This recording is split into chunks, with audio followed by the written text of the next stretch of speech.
Hey guys, I was going to make a little video. When I first got into RV transporting, I really didn't have a clue what all I needed. I knew I was going to need an extra fuel tank and a fifth wheel and possibly a gooseneck. Anyway, I just wanted to show you my setup because I do have a short wheelbase 3/4 ton, and if you got a long wheelbase, it'll be a whole lot easier on you, because I had a hard time finding a fifth wheel that would fit with a fuel tank and all that. Everyone told me I needed a slider because I had a short wheelbase. Now, be that as it may, I've never used a slider except for just goofing off. You know, it's not came in handy at all. I've pulled quite a few fifth wheel trailers and none of them have got close. Now, if you were trying to put it in a campground or put it in a tight parking spot, backing it in somewhere, I can kind of see that, but I'm not sure if I'd have went with a slider or a stationary if I had it to go over again, but it does do a good job either way. So I'm gonna go ahead and show you my setup, what I've got back here now, and hopefully it'll help some of you guys out, especially short wheelbase guys that are trying to cram all this stuff in the bed and running out of room. You know, maybe it'll help. Okay, so here's what I got. I have the B&W Companion slider.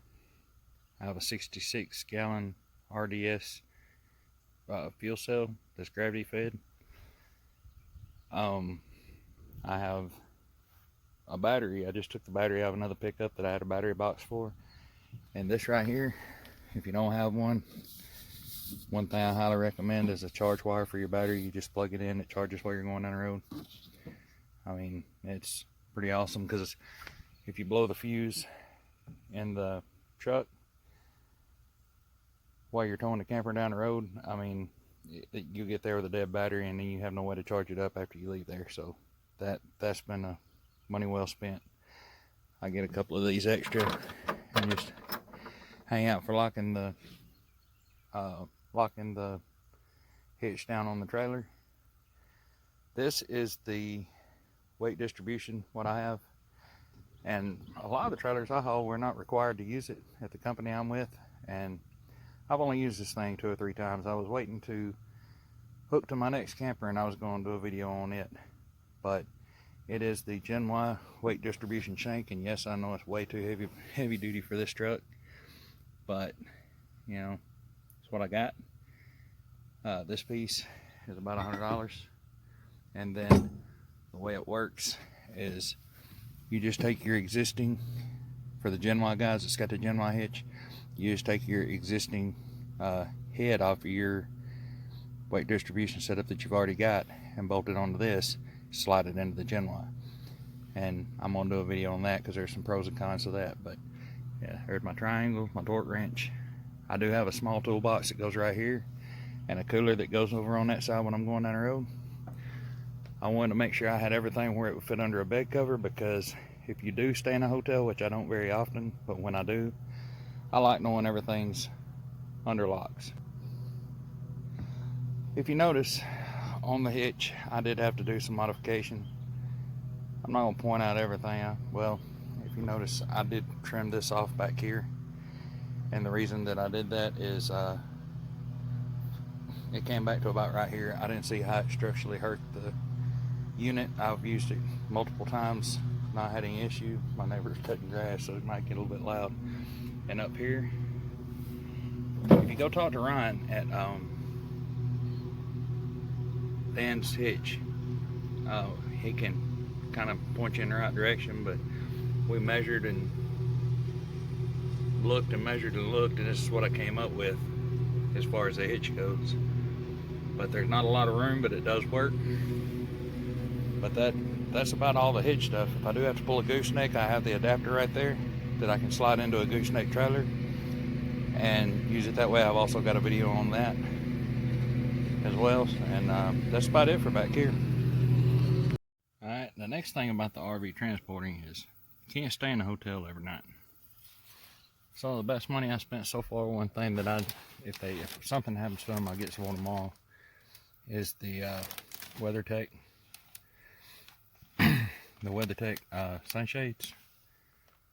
They do a really good job. I've got a video on those too as well. And when I'm going down the road, that's how they are during the day. and at night, I mean, it's super easy. You just take and just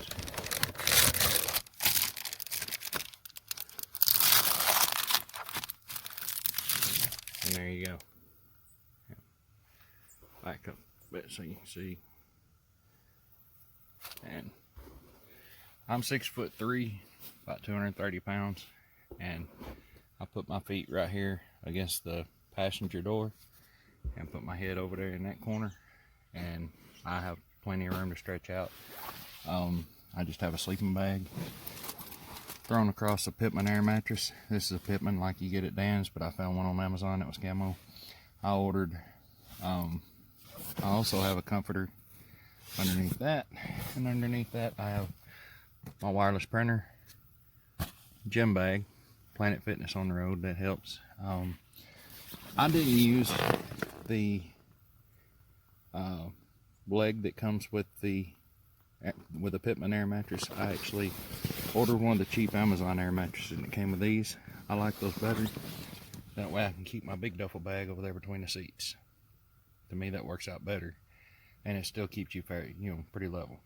So there's 100 different ways you could do it. That's just the way I do it. I got one of those on each side, and I like being able to stuff different things. I think that's dryer sheets and laundry detergent in this one, and Windex and such in the other one. And yeah, and that's what keeps you from rolling forward at night. And like I say, just take the sleeping bag and put it in there. It's most definitely not ideal, but it does keep you from renting a hotel room. And it's not about how much money you're going to make in RV transporting. I'm sure if you've been researching, you've heard that. It's about how much money you can save. I mean, that makes all the difference in the world.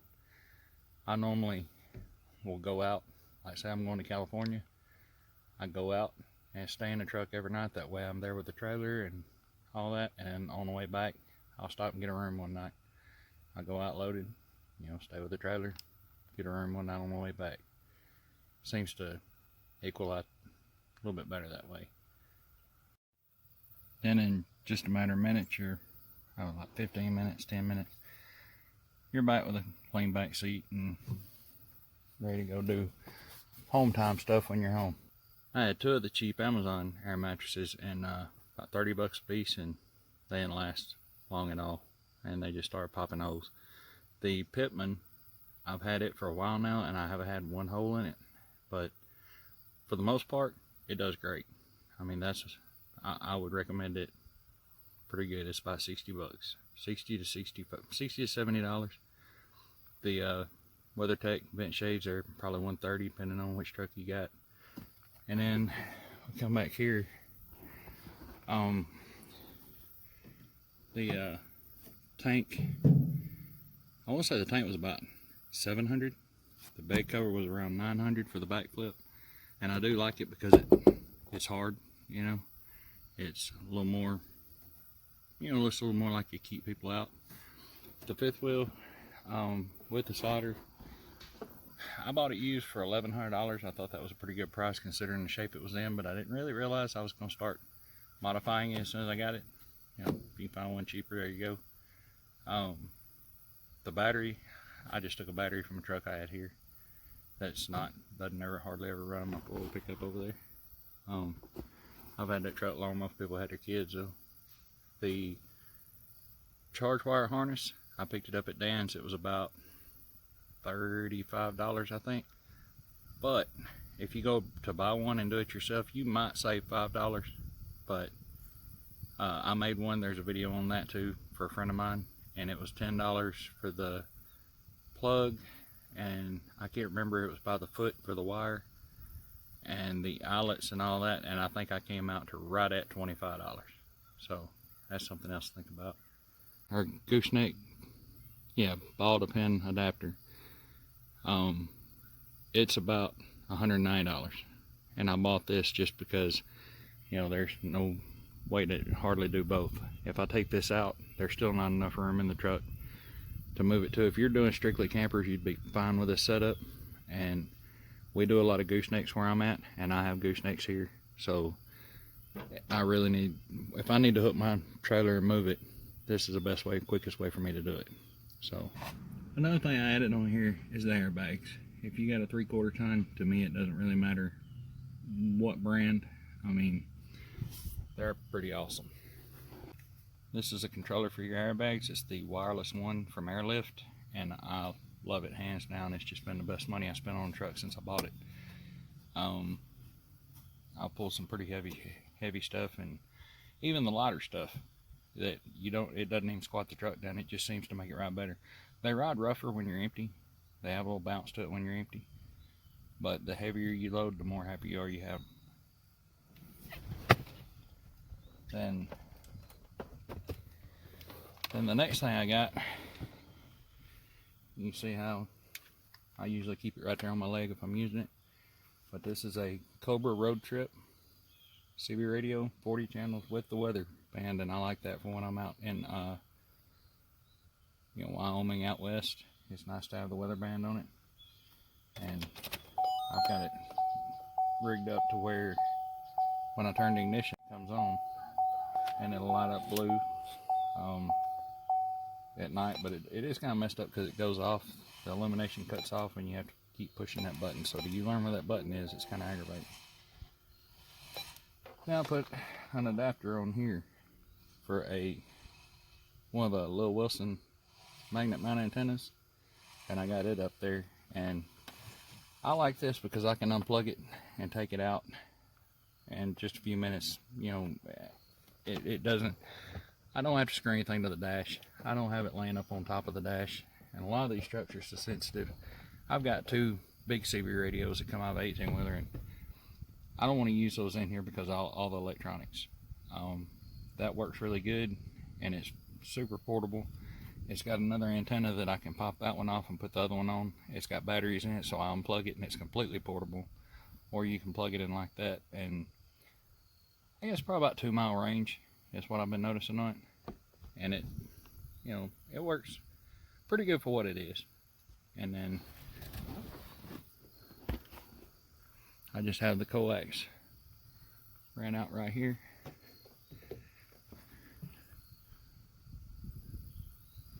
And if you need to take it off, I just pop it off and throw it in the back. I've got a subscription for Mr. Car Wash, and I'm constantly running it through different car washes out on the road, trying to keep it as clean as I can. I think $29 a month, and you can go through as many times as you want to.